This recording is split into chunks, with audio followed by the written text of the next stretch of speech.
Hello po, magandang hapon sa lahat. Welcome to the YouTube channel. Bago pa lang ako nagsimula.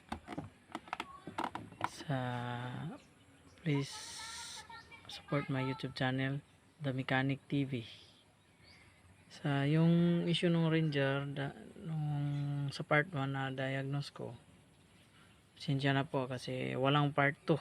Ito lang siguro ang part 2 kasi nagmamadali yung may-ari, tapos ako lang mag-isa nagtatrabaho, hindi pa dumating mga kasama ko, so walang nagbi-video, hindi rin ako naka-video kung paano ko ginawa ang part 2.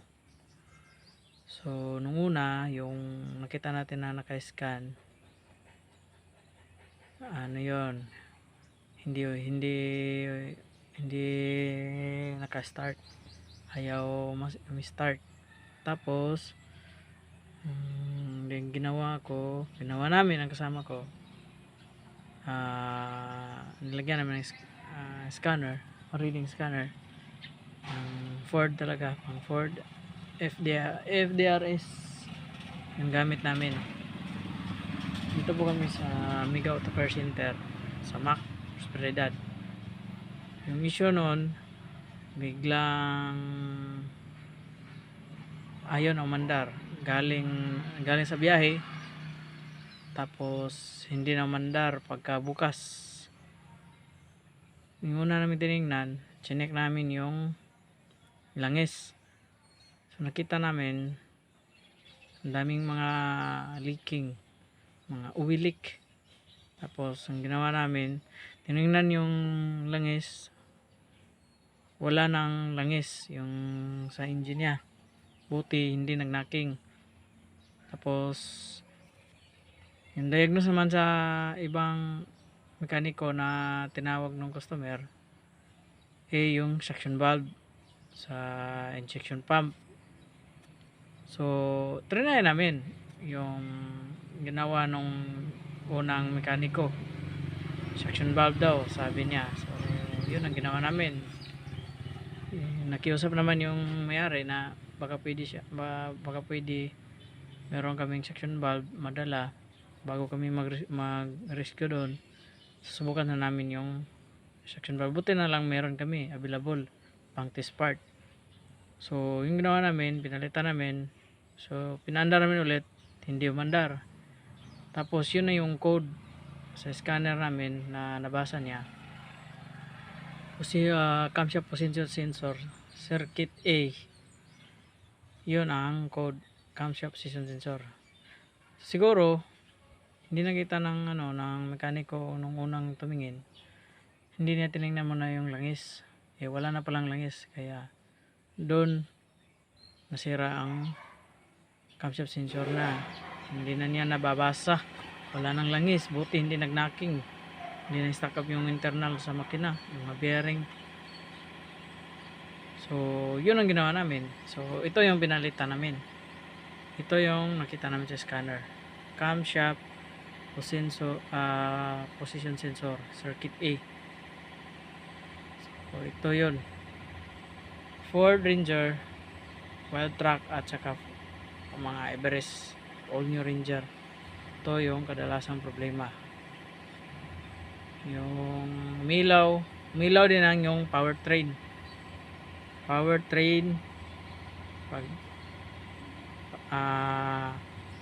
patay ilaw yung problema nito, powertrain, saka ayaw na may start. So ito yung part 2 na ginawa namin nung nasa video ngayon sa YouTube na part 1. Pasensya na, hindi ko na video kasi ako lang mag-isa, tapos wala akong kasama, ako lang isa mag-isa na nagtatrabaho, hindi pa dumating yung mga kasamaan ko. So wala talaga, ito na lang yung part 2 na ibibigay ko sa inyo. Nandun naman yung part 1 na trouble code na in-upload ko. So sa gusto magtatanong kung ano talagang sira, ito yung sira, just comment lang po kayo doon, kahit konting kaalaman natin sa mga sasakyan, si-share ko lang din para makatulong naman sa may-ari, sa ibang mga mekaniko na hindi ay yung bagong mekaniko pa lang, lalo na sa Ford meron. So ito lang yung ginawa kong part 2 kasi pagkatapos nung ginawa ko, pinalitan ko na ng sensor, tapos pinagawa niya complete PMS. So ginawa ko pang complete PMS, hindi talaga ako nakapag video complete PMS. Pagkatapos nun, ako pa gumawa ng ako pa nag test drive sa akin lahat, kaya hindi ako nakapag video. So pasensya na kung hindi ako nakapag video, pero ito makikita nyo to kung anong dahilan nito, anong nababasa sa scanner, nandun sa part 1 na video na in-upload ko. So maraming salamat, sana maunawaan nyo ako kasi mag-isa lang ako nagtatrabaho ngayon kasi hindi dumating yung mga kasama ko kasi ang lakas ng ulan, kaya ako lang mag-isa, hindi ako nakapag video kung paano ginawa. So malalaman ninyo din naman kung anong problema kasi na-upload ko yung unang diagnosing, tapos scanner natin. Please subscribe po para mas marami pa akong upload na tips para sa mga diagnosing. Sa aircon meron din tayo diagnosing, engine diagnosing, aircon, electrical, mga meron pa, marami pa. Kahit konti lang ang kaalaman ko, share ko sa mga bagong mekaniko. Sana po share, like, subscribe po. Maraming salamat. At ito lang po, kikita niyo to sa part 1 na na-upload ko, camshaft sensor. Andun yung yung code talaga ito, kung ano talaga ang problema. Maraming salamat po. Hanggang dito lang po yung video na to. Sana maunawaan niyo po ako kung ganito ako mag-upload kasi mag-isa lang ako.